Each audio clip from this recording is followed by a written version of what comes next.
Up for review today, we have a perfume by the house of Yves Saint Laurent, and it's called Kouros.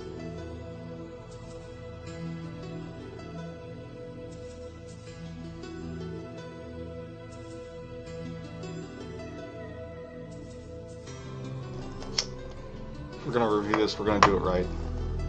Kouros was released in 1981, and the perfumer behind it was Pierre Bourdon. I think this fragrance single-handedly shaped the 80s era with its bombastic, animalic, just cinnamon fougere bomb. It's one of the best fragrances I've ever smelled for men over 30. I wear it just because I don't care. It's in structure similar to body Kouros, so anybody who likes body Kouros, if you're a more mature man and you like body Kouros, maybe give out Kouros a try. So let's go ahead and spray this bad boy on. Did you count that correct? Do you feel lucky, punk? Because I just wore like 6 sprays of Kouros. Get at me. So let's get into it. Starts off with a very classic men's fougere kind of feel with a huge, like I said, a huge animalic undertone. There's also a lot of oriental notes floating around along with some florals. If you can get past the beginning, it becomes very soft and inviting. And I think the thing that offsets most people's noses with this, it's just so loud and overbearing, or it can be in close quarters. I wouldn't wear this like in an office type setting. I would wear this if your woman likes the smell of your dirty crotchal region when you get home from work. If you know what I'm talking about there, that's a little grody, but hey, some people like that sort of thing.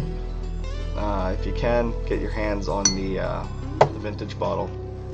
We'll go over that in a second. My bottle happens to be vintage, which is a huge plus for me. So let's go ahead and move on to the bottle, and it's actually going to be kind of interesting because you guys that like to cut your Angelman bottles are going to love the feature on this. Kouros Eau de Toilette, Yves Saint Laurent. It comes in a sort of like felt, not felt, like a pleather / plastic kind of wrapping around this. The top is the same way. All this is plastic. Okay, the part that I was going to get to was actually the sprayer part. You'll notice it has this little guy up here, also YSL. While we're at it, all your info's on the bottom. Serial code for this guy's back here. You can go ahead and, your bottle's already pre-cut, so check this out. Oh yeah, look, now I can get a good spray. But in all seriousness, guys, sprayer works good. Little button on top. I'm gonna need to get a current bottle so I can wear this one for special occasions. I've heard that the formulations for this one aren't that harsh. There isn't huge differences between the vintage and the current. Let's go ahead and over to the box so you can identify if yours is vintage or not. I don't know if you can see this, but it has Evernia furfuracea extract and Evernia prunasti extract, and those are both oakmoss extracts, I believe.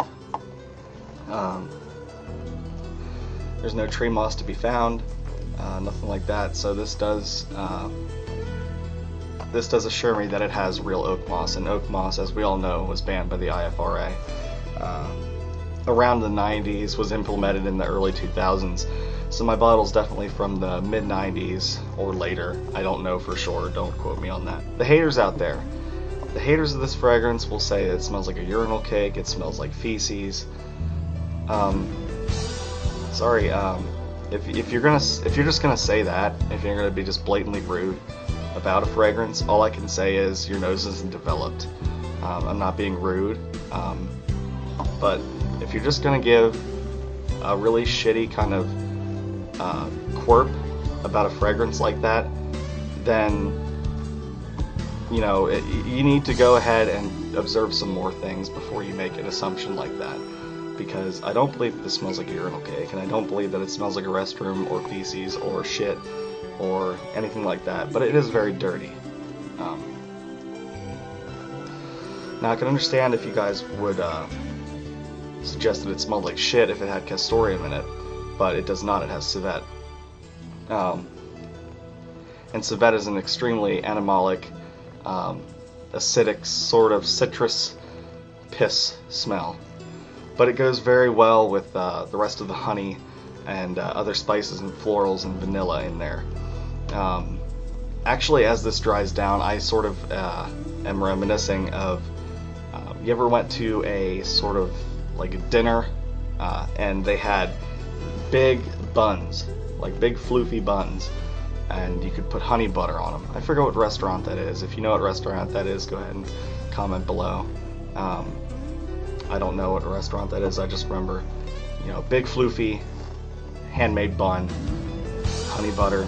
That's pretty much what you're going to get with this after it dries down with that animalic civet. Don't wear deodorant with this fragrance. It assists in your own natural body chemistry. So, you know, spray it on your pits, spray it, you know, it's going to work best in a situation like that. I personally believe that this fragrance sort of stepped everyone out of the 70s with all those classic sheeps for men, very citrusy, very musky citrus, kind of like into this different take on clean. I believe there's little bits and pieces of classic fresh fougères in this as well.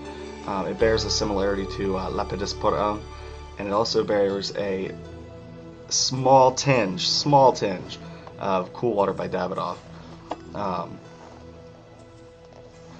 So if you're into men's fougères and you're into a classic animalic smell, this to me would probably be, okay, Tony loves Patchouli pour homme. This would be my classic men's fragrance. This is my Patchouli pour homme, Kouros, by Yves Saint Laurent. Yves Saint Laurent never disappoints, and of course, who else could come out with a fragrance like this with a reputation that it has? Tons of people hate it, and if you don't hate it, you're absolutely in love with it. Personally, I hated this fragrance when I first got it. I remember smelling it at a Perfumania about 1.5 years ago, and I was like, oof, no way. But then, you know, I kept the strip of paper with me, and I don't know why, my opinion changed on it as, you know, we were driving down the road, whatever, and I was like, you know, this sort of turned like super sweet, but it wasn't super sweet. It's just that the way it smelled before to the way it smelled after was such a huge contrast that my nose was believing that it was like a super sticky sweet fragrance. So for the longest time, I was explaining Kouros to people the wrong way. I was saying, oh, it's like body Kouros except sticky sweet and, you know, really, really awesome. So I went to the perfume lady at my local shopping mall and bought a bottle. Happened to be vintage, obviously. Sprayed it on my hand and, again, wasn't impressed. Took it home, sat on my shelf. I remembered it was up there a couple weeks ago, brought it down and started examining it again, and fell in love with it. So 10 out of 10 in my book if you're a classic men's hunter, classic men's fragrance hunter. 10 out of 10 in my book if you like fougères. 10 out of 10 in my book if you like a animalic sort of like, I don't know how to explain it. There's a cleanness in there with that dirty. If you like that, you need to buy this. Whether or not you enjoy any of those aspects that I just talked about, you need to own at least a sample of this to be called a fragrance fanatic.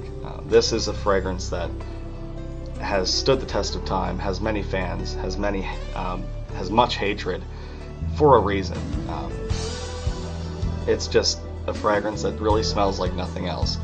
It is similar to fougères of the 80s, and how ironic that this fragrance was released in 1981, because I do believe that the rest of them took from big old daddy Kouros. Just such a charming fragrance. I love it. Not really much else to say here. This is Kouros by Yves Saint Laurent, a classic animalic men's fougère, a must-buy in my opinion. You guys have a great day.